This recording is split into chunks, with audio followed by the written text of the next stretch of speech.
wisdom reveals your unity with God. As our sages said, if there is no wisdom, there is no awe.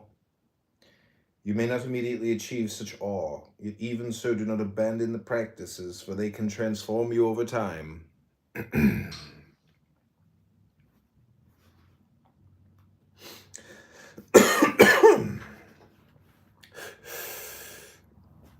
Mitzvot, those sacred commandments designed to awaken you to the Shekhinah, the infinite presence of God. An in-betweener continually recalls her unity with God and her obligations to godliness. One way to do this is through Torah, not simply the study of Torah, but through the living of Torah. The ultimate challenge of Torah is to be holy as I am holy.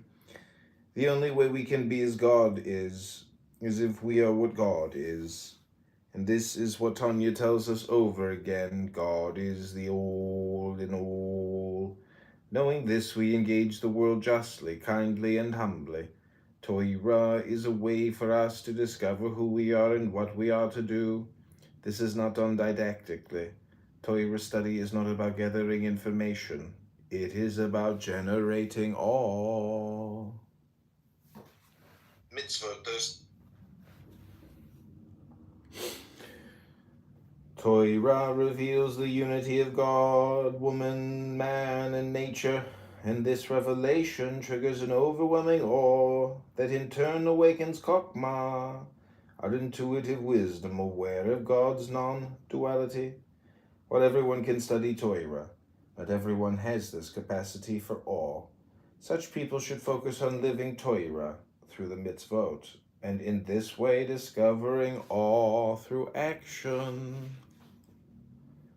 The interplay of opposites.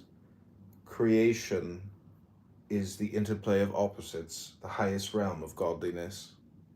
It is balanced by the other side of selfishness, and just as the first reveals unity, the latter reveals diversity. Do not mistake opposites for enemies. The self is not in rebellion against God, but actually serves God. Just as Bilam says, I cannot violate the word of God, and so the self cannot violate the will of God. Yet human ignorance can be so great as to allow for the illusion of rebellion against God, rooted in the folly of separation from God. This is why our sages say, no one commits any sin unless a spirit of folly enters into him. Sitra Achra, the Kelipot. The shells of separateness and independent selfhood are part of God's non-duality, Shlemut. They're simply God manifesting diversity to balance God manifesting unity. The prophet Balaam was sent by the enemies of Israel to curse the Israelites, but could not violate God's will and actually do so. People can be so ignorant of God's non-duality as to imagine themselves truly separate from God. This level of ignorance is called folly. God's will and God's nature are one and the same. What God wills is to be God. To be God means to manifest the myriad potentialities. Human ignorance can be so great. Okay, I'm going to finish this reading. Hope you're enjoying it, Doctor. But I'm going to do it in a re-recorded room, so find the next room. Bye.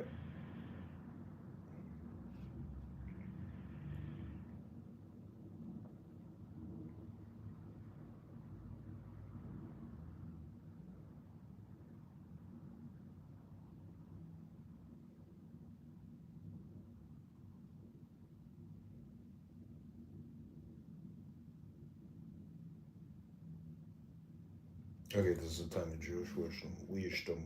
Alter Rebbe.